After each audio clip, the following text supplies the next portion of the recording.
My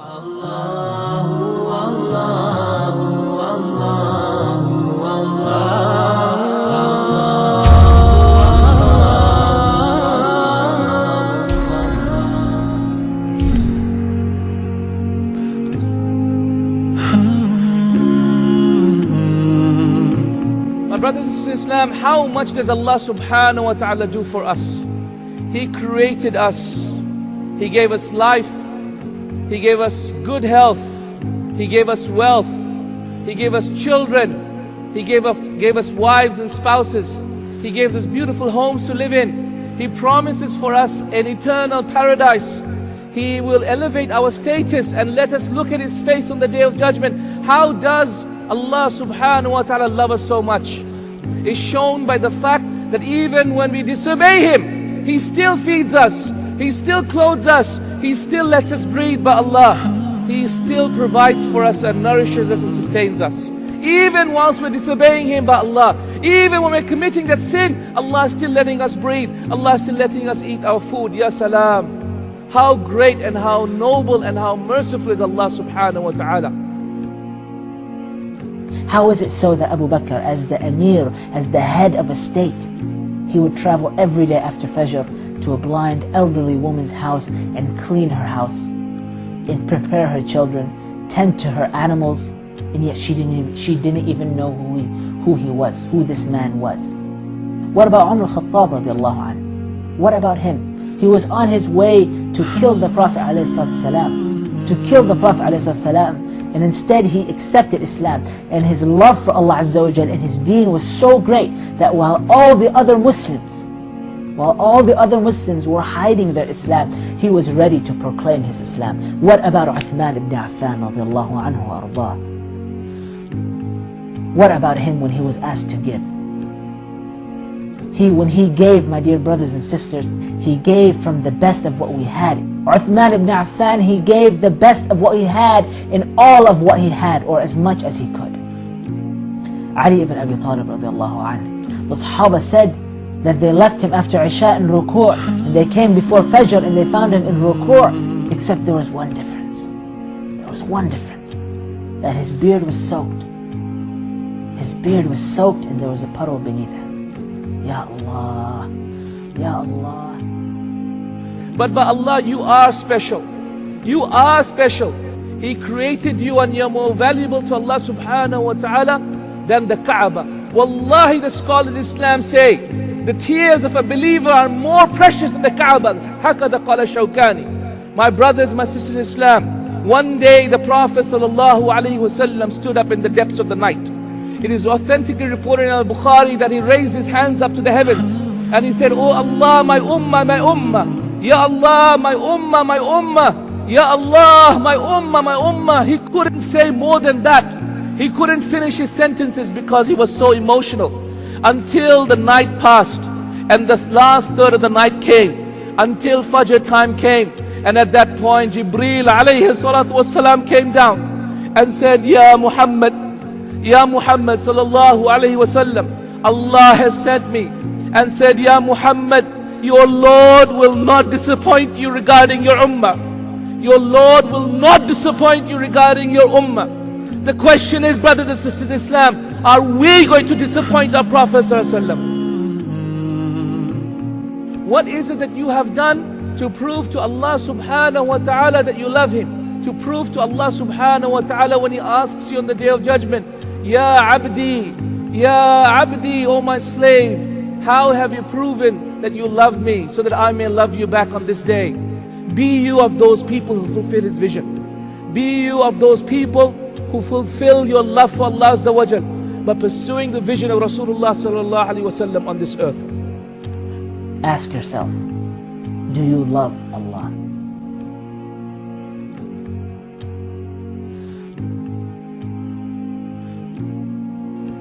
The question I have for you, my brothers and sisters in Islam, is this: what have you done to prove your love for Allah subhanahu wa ta'ala? Have you at the very least spread Islam? Have you at the very least fed a poor person? Have you at the very least rubbed your hands on the hair of an orphan? How does Allah subhanahu wa ta'ala love us so much The Prophet ﷺ said, Wallahi, indeed Allah loves us and loves people far more than a mother who has lost her child when she finds her child back. Imagine when a mother who's lost her child finds the child for the first time, how much does she love the child, subhanallah. It is for this reason why Sufyan al-Thawri, rahimahullah, used to say, Wallahi, I would rather have Allah as my judge on the Day of Judgment rather than my own parents. Why? Because I know Allah loves me more than my own parents. Allahu Akbar.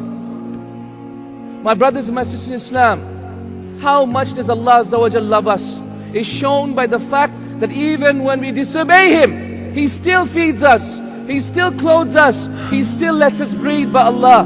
He still provides for us and nourishes us and sustains us. Even whilst we're disobeying Him by Allah, even when we're committing that sin, Allah is still letting us breathe, Allah is still letting us eat our food. Ya salam. How great and how noble and how merciful is Allah subhanahu wa ta'ala. He is the loving God, Al-Wadud, the one who loves, the one who has mercy with His creation, the one who loves to love His creation, the one who loves His creation so much so that the love that He has sent on this earth is only one part of 99 parts that He has prepared for the believers in the Day of Judgment. So my brothers and my sisters in Islam, what have you done to prove to Allah subhanahu wa ta'ala that you love Him? What is it that you have done to prove to Allah subhanahu wa ta'ala that you love Him? My slave, what have you done to prove that you love me? My brothers and my sisters in Islam, by Allah, there is not a single person, the one who is speaking and the one being spoken to, except that he will find a level of hypocrisy in his heart in this question by Allah. Wallahi, we say we love Allah, but we are not true in our love for Allah subhanahu wa ta'ala. We say we love Allah, but by Allah our actions are lacking. How is it so that Abu Bakr, as the Amir, as the head of a state, Amirul Mu'mineen, my dear brothers and sisters, how is it that he would travel every day?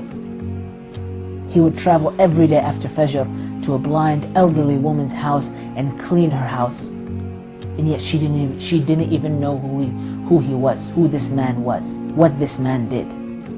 All she knew was that a man came and provided for her. How is it, if not for the love of Allah subhanahu wa ta'ala, what else did Abu Bakr do it for? Did he do it for money? He was one of the richest. Did he do it for status, prestige? He was Amirul Mu'mineen, the head of a state.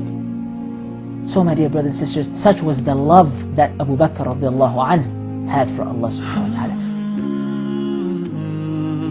What about Umar al-Khattab radiallahu anhu? What about him?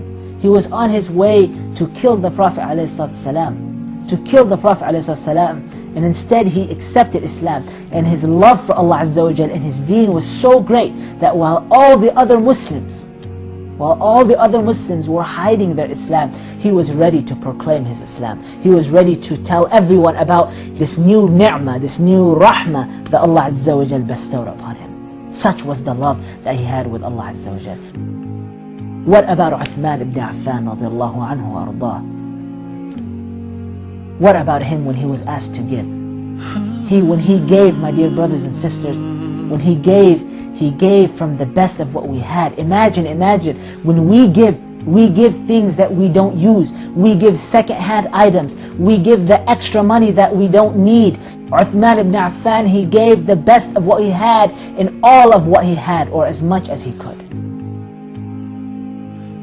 When the Prophet ﷺ asked for military equipment for a battle, Uthman ibn Affan, he didn't give used items.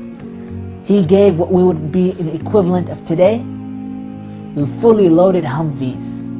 He brought the best camels. He brought the best shields and swords, fully loaded camels ready to fight, my dear brothers and sisters. Imagine the cost he took upon himself to provide this for the Muslims. Such was the love. If he didn't do it for the love of Allah Azza wa Jal, as we said before, if it wasn't for the love of Allah, what was it for? Did he need to become popular? No.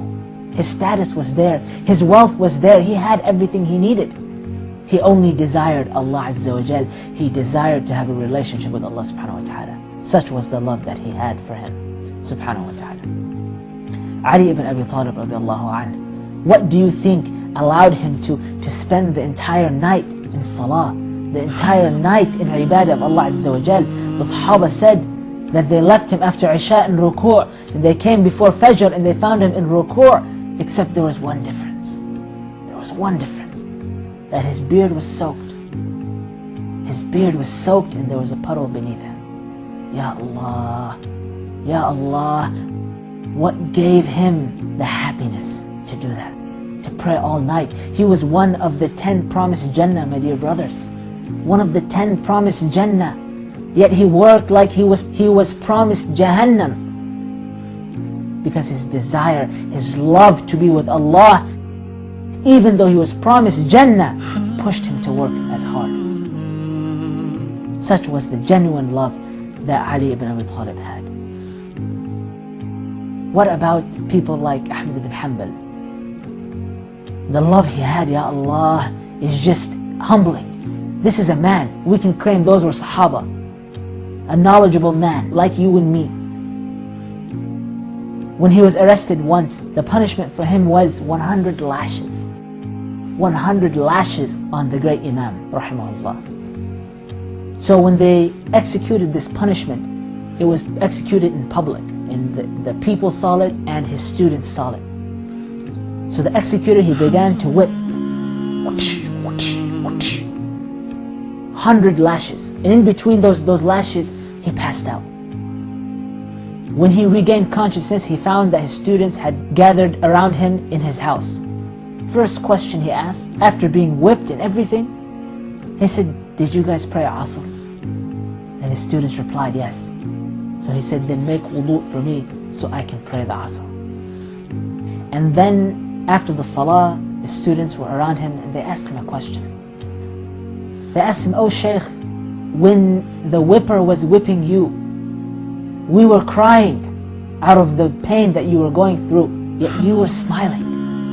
You were smiling. Why?" So the Imam, rahimahullah, he said, "You guys were looking at the hand of the whipper." He said, "But I was looking at the hand of Allah subhanahu wa ta'ala." Ya Allah.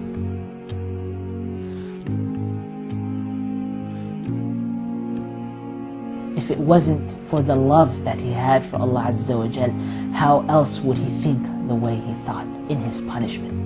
Put yourselves in the shoes of these great men, in these situations, and then ask yourself, would you have reacted the same? Would you have done the same?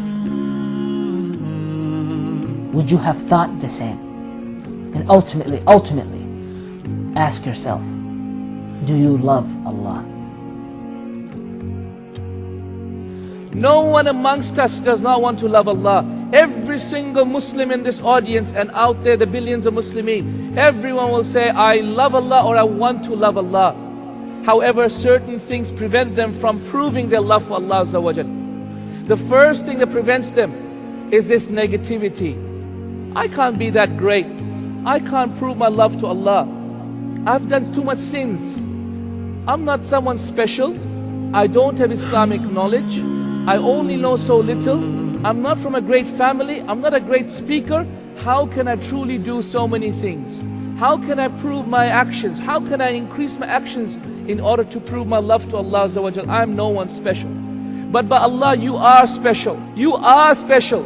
The Prophet ﷺ said, when a slave stands in his salah and he says, "Alhamdulillahi Rabbil Alameen," Allah answers the slave back and says, "My slave has praised me." So every time you speak to Allah, Allah speaks to you back. You are not a person in 6 billion. You are the person in 6 billion at that moment. Because Allah Rabbul Izzati wal Jalal, despite looking after the affairs of creation, has time for you. Oh my brothers and my sisters in Islam, Allah subhanahu wa ta'ala pays attention to you. He created you and you're more valuable to Allah subhanahu wa ta'ala than the Kaaba. Wallahi, the scholars of Islam say, the tears of a believer are more precious than the Kaaba. Hakada qala Shawkani. Ash-Shawkani rahimahullah says, the tears of a believer are more precious to Allah Azza wa Jal than indeed the Kaaba itself. Have you not heard, Shawkani says, the hadith of Rasulullah sallallahu alayhi wasallam, that indeed 7 people will be given shade on the day of judgment. And one of those people to be given shade on the day of judgment will be a man who remembers Allah, and out of fear and love for Allah, his eyes tear, wallahi. And so he says, wallahi, the tears are more beloved to Allah than the Kaaba by Allah. So my beloved brothers and sisters in Islam, do not be of those people who are negative about your love for Allah Azza wa Jal. Be of those people who are positive about it. Every single time you feel negative, every single time you feel you can't prove your love to Allah Azza wa Jal, every single time you think of doing something to show Allah Azza wa Jal, Ya Rabb, you are more important to me than the whole of this dunya, Ya Allah. Every single time you feel like this, remember by Allah, the Prophet ﷺ was a very positive person. Be very positive about yourself. Be very positive that you can make a change. Be very positive that you will have an effect in changing the ummah. Every single time the believers in the Quran and the Sunnah of the Prophet ﷺ were being negative, the Prophet was positive. Every single time. When Yusuf alayhi salatu wasalam was in the bottom of the well, in his greatest moment of despair, there came upon him an angel by the name of Jibreel, who told him that Allah subhanahu wa ta'ala told him the following thing: لَتُنَبِّئَنَّهُمْ بِأَمْرِهِمْ هَذَا وَهُمْ لَا يَشْعُرُونَ. Verily, O Yusuf, a day will come when you will tell them about what they have done, and by Allah, they will not even know that it is you telling them. And this is the positivity of Islam.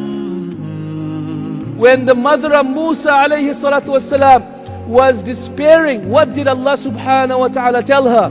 Allah subhanahu wa ta'ala told her, throw Musa into the river. Indeed, my enemy will grab him. And then by Allah, out of Allah's mercy, in some way or the other, Allah will return Musa back to his mother so that she does not despair. Positivity in the eyes of negativity. When the people stood there and said, we are going to throw this little boy by the name of Ibrahim into this huge fire, what did Ibrahim say? Hasbunallahu ni'mal wakeel.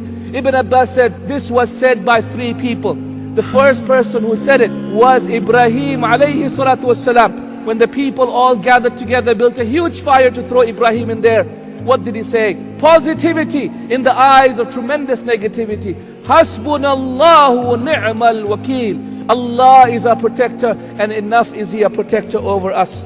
My brothers and sisters in Islam, when Ibrahim wanted to kill his son, what did his son say in the eyes of negativity? His son said what? He said, Ya abati, if'al ma tu'mar, satajiduni insha'Allahu minas sabirin. Oh my father, do as you've been commanded. Indeed, you will find me, insha'Allah, by Allah's will, from the patient ones. In the eyes of negativity, by Allah, remember how the Prophet was. When Abu Bakr radiallahu anhu was moving in front and moving in the back at the time of Hijrah, when he was in the cave, when he was despairing, when the Quraysh came, what did the Prophet say? The Prophet said, La tahzan, inna Allah ma'ana. Do not despair, Allah subhanahu wa ta'ala is with us. My brothers and my sisters in Islam, if Allah didn't want good for you, why did He give you the opportunity to listen to this talk? By Allah, Allah loves you all. And by Allah, Allah wants khair for you. And by Allah, Allah wants to see you in Jannah. The question is, do you want to see Allah subhanahu wa ta'ala in Jannah?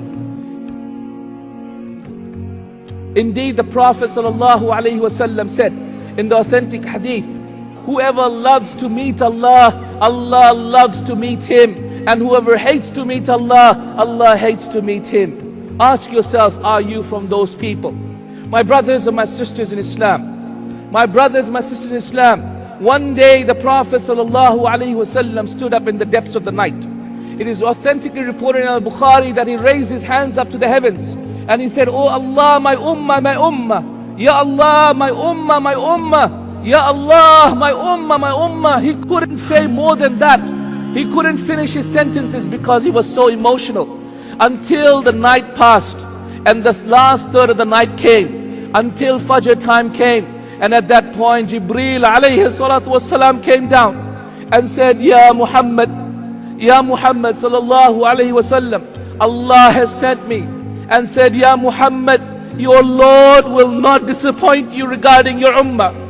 Your Lord will not disappoint you regarding your ummah. The question is, brothers and sisters in Islam, are we going to disappoint our Prophet ﷺ? Are we going to disappoint our Prophet ﷺ? Allah has promised our Prophet He will not disappoint him regarding our ummah. The question is us, are we going to otherwise not fulfill the promise of Allah and be a disappointment for our Prophet ﷺ? Be you of those people who fulfill his vision. Be you of those people who fulfill your love for Allah Azza wa Jal by pursuing the vision of Rasulullah sallallahu alaihi wasallam on this earth.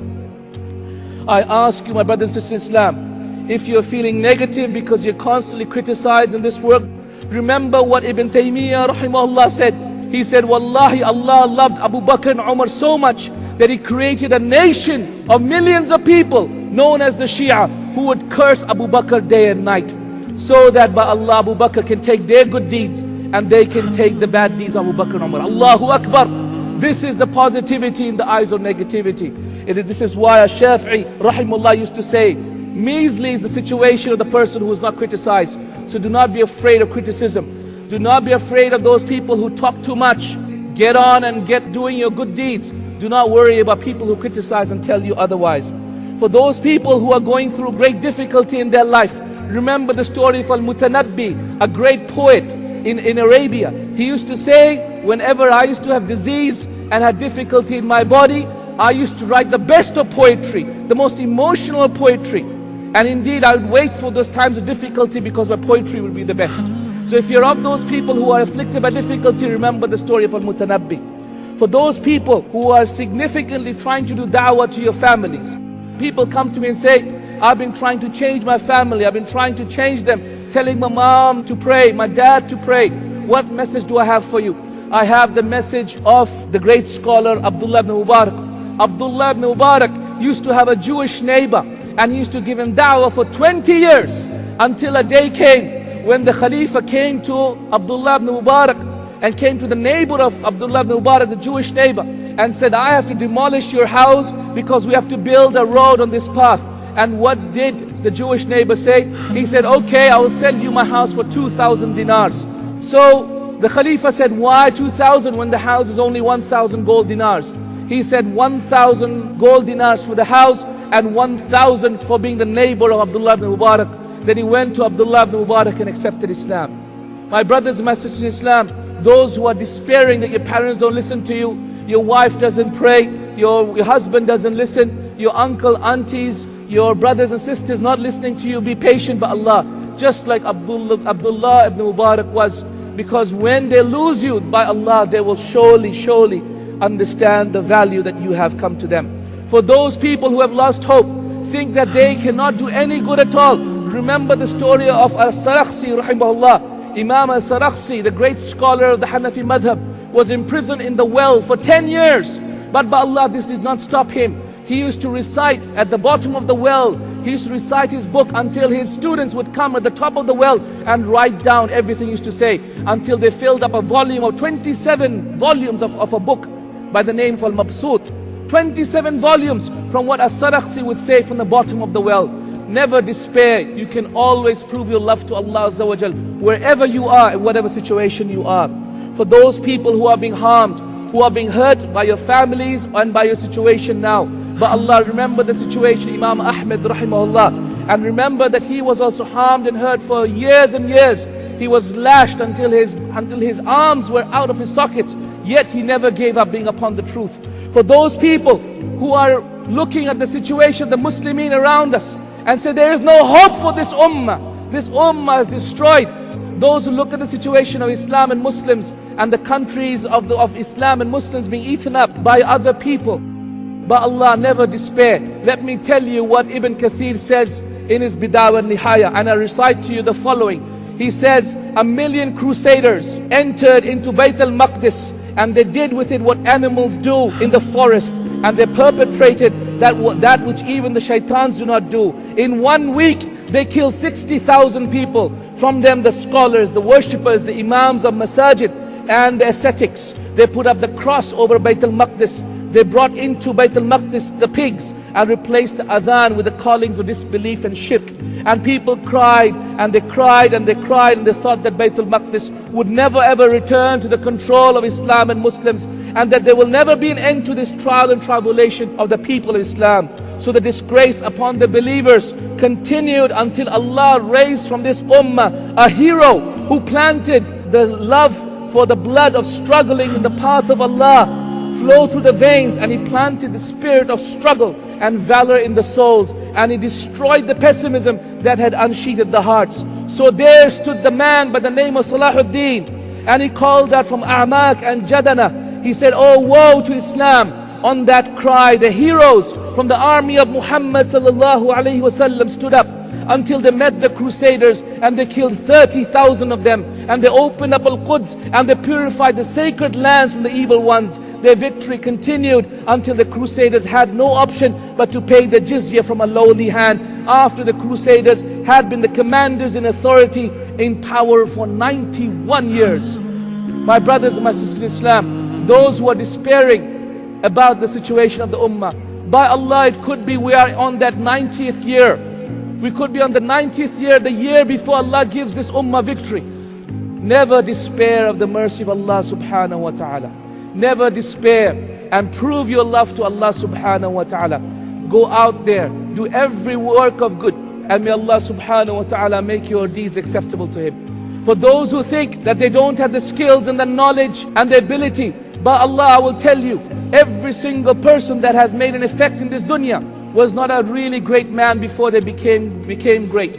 They were not particularly talented, not particularly educated, not particularly eloquent, but Allah, they had one thing and one thing only, and that was a deep burning desire to achieve something. Gandhi, when he thought that he was going to throw the people out of India, when was that time? It was at the most unique of times, when he was being thrown out of the carriage, the first class carriage in South Africa. That is the moment as his cheeks hit the ground, as he was being thrown out of the train. He said, I made up my mind at that point that I'm going to free India from the British. Ya salam. This is the nature of visionaries. This is the nature of people who want to do good.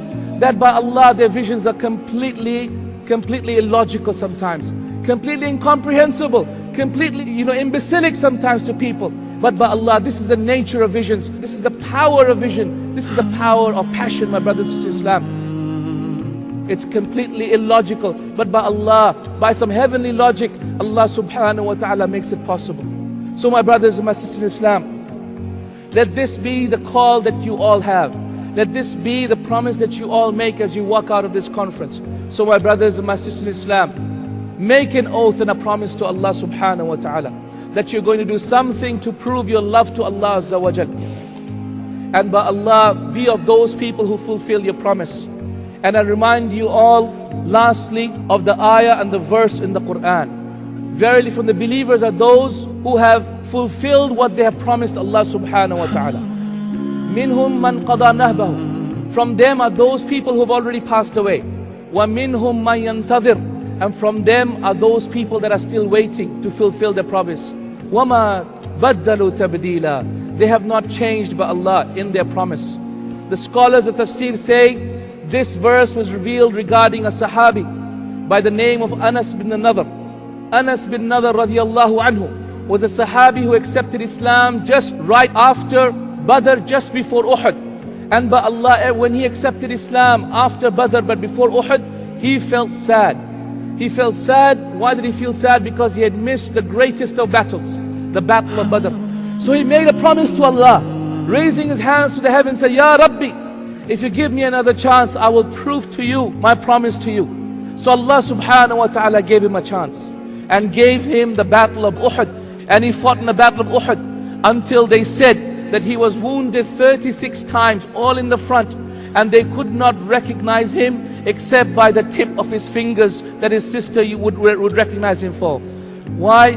Because by Allah, he proved his promise to Allah, that if Allah gives him another battle, he will truly prove to Allah how much valor he has, how much love he has for this deen, how much he wants to defend this deen. And by Allah, this is the verse that was revealed for him. Verily from believers are those who are truthful to the covenant from Allah. From them are those that have passed away, and from them are those that still await their death. By Allah, they have not changed in their promise to Allah. Ask yourself this question: are you going to change in your promise to Allah Azza wa Jal? Or are you going to be of the believers that are from the men and the women that are true believers? Hold on to your promise and bi-idhnillah make a true change in this ummah. Jazakumullah khair, my brothers in Islam. I hope that bi-idhnillah you all benefited. Wa akhiru da'wana alhamdulillahi rabbil alamin.